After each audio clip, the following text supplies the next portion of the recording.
All right, Emma, let's start with this season to date. You've obviously played a very challenging schedule to this point. What have you learned about this team, through the first couple months of the season here? Yeah, we've played a really, really tough schedule, playing some really good opponents. Had some amazing wins, had some tough losses, but I think each day and each game, each practice, we're learning so much more about ourselves individually and as a team collectively. And the biggest thing that we know is that we have so much more potential that we haven't reached. So just every day striving for that, and going into this weekend, we're really excited to prove ourselves and prove what we've been working on.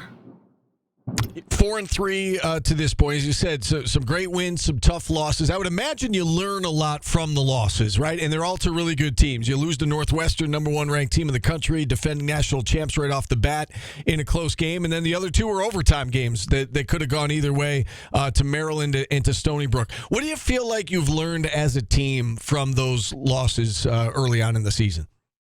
I just think that we've learned that we each individually have so much more to bring to the team, so that we can get over those humps of those overtime losses, those tight games. I think that, it's tough to lose, but you also learn a lot when you lose. So not that it's a good thing, but it's a good thing that we can see ourselves and we could see that there's so much more that we can bring to the table to make our team so much more successful. You just used the phrase "get over the hump," and I know that you being in your fourth year, you've been on some really good teams here at Syracuse. You haven't gotten over that hump though of winning the national title, and I know that remains the goal. What do you think it'll take for this team, for this particular group, to do that, to get over the hump and to to hoist the trophy come Memorial Day weekend? I think it's just every day taking it one step at a time. I think practice is an amazing place where we can get better, and we spend so much of our time just practicing, and the games are just a short clip of what our season actually is. So just in practice, really making sure that we're putting in the work and doing what we need to do to, when game day comes, that we put out our best performance all together. How about your personal journey, Emma? I mean, you came here and you made an immediate impact in year one, on the SU Hill, and now, here you are 4 years later. You're a senior. I know it goes by quickly. Well, take us through your journey from when you got here, going through injury, to where you are now, looking to go out on a high note. Absolutely, yeah. So I came in as a freshman and surrounded by so many amazing players, and at the time Gary was our coach. He recruited me, so having that year, we had so much older leadership on that team, and making it to the national championship, and having the opportunity to play with some amazing people such as Emily Harris-Chuck and Meg Carney and Megan Tyrell, and on the defensive side, Asa Goldstock. So just being able to learn from them in year one, and I think it set the foundation for what I knew I wanted my career to be here.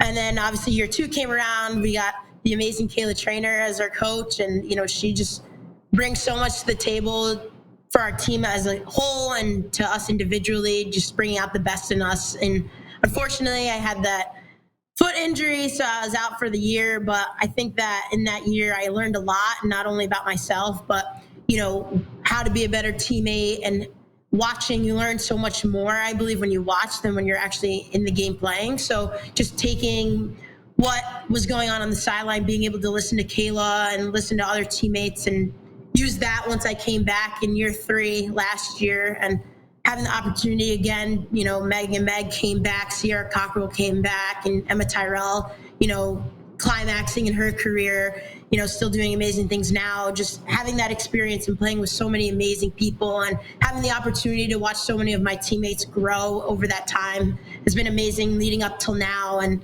I think all these years put together is just leading up to this final moment, and, being able to go out on the highest note that we want to. And I believe that it's all destined on us. We write our own story. So, we're going to write the story what we want it to be. Since you brought up Gary, I got to ask you: do you still keep in touch with him? I'm curious now that he's on the men's side, as you said. I mean, he recruited a lot of you veterans on this team. Do you still keep in touch? Do you still check in now and then with him? I know he's busy doing his own thing, but is there some time to catch up with him at all? Yeah, absolutely. So we see Coach Gate around all the time, and he stops by practice. He still strings my sticks, so we still have a great relationship with him. And obviously with the Gate company now, he's always coming by with prototypes, having us try things. So we still have a great relationship with him, and he still supports us 100%. And it seems like it was a seamless transition into Kayla.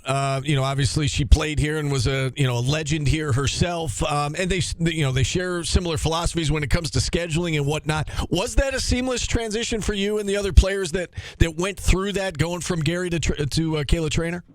Yeah, so obviously any change is at first going to be a little scary, and then obviously once we heard that we had Kayla as our coach, just everybody was beaming from ear to ear. And obviously it's a change, and any change is going to disrupt things a little bit. But once you got here on campus and we started getting into lacrosse in the fall, it was just amazing. And she is one of the most amazing lacrosse players that has ever played. So being able to learn from her and, play under her has been a great experience. All right, let's look ahead to this matchup tomorrow with North Carolina. Obviously, a really good team coming to town. Noon start inside the Dome. What can you tell us about the Tar Heels? What are you expecting out of UNC? Yeah, they're a great team, tough team. We always have really great games against them. They have an amazing coach and Jenny Levy and great players. So I think it's just going to be an amazing matchup. I think it's going to be high energy. The Dome's going to be rocking, and it's amazing that we got to play them on our home turf this year. So I think it's going to just be a really fun matchup, hard fought, and it's going to be fun. You play such a challenging schedule, Emma, that I feel like, for most teams, it might be like, oh, North Carolina's coming to town, and there's a little extra motivation. But it seems like you guys play this kind of game, day in and day out. Does it seem, I know it's a big game, does it kind of feel like, all right, it's a big one just because it's the next one, opposed to it's a big one because it's North Carolina? Every game is a big one. Looking at it one game at a time, you just got to look at the schedule. You don't have a game after this one. So, every game that we go into, it's the game. So we want to go into this game as if it was a Final Four or a national championship and, come out on top.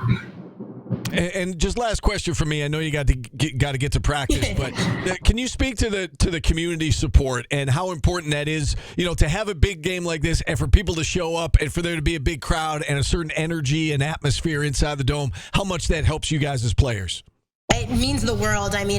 We had a Wednesday night game at 6 p.m. against Stony Brook, and the stands were still packed. So you'll never understand, as a player, especially, the energy that the stands bring, the crowd brings, and, just seeing the community come out to watch us, and, that means the world, and it just proves how much of an impact that you have on the community. So you want to make sure that you take time after every game to thank them for coming, signing autographs, things of that nature, because it really does mean the world to us. And our games would not be the same if we didn't have the stands packed and people cheering for us like we do.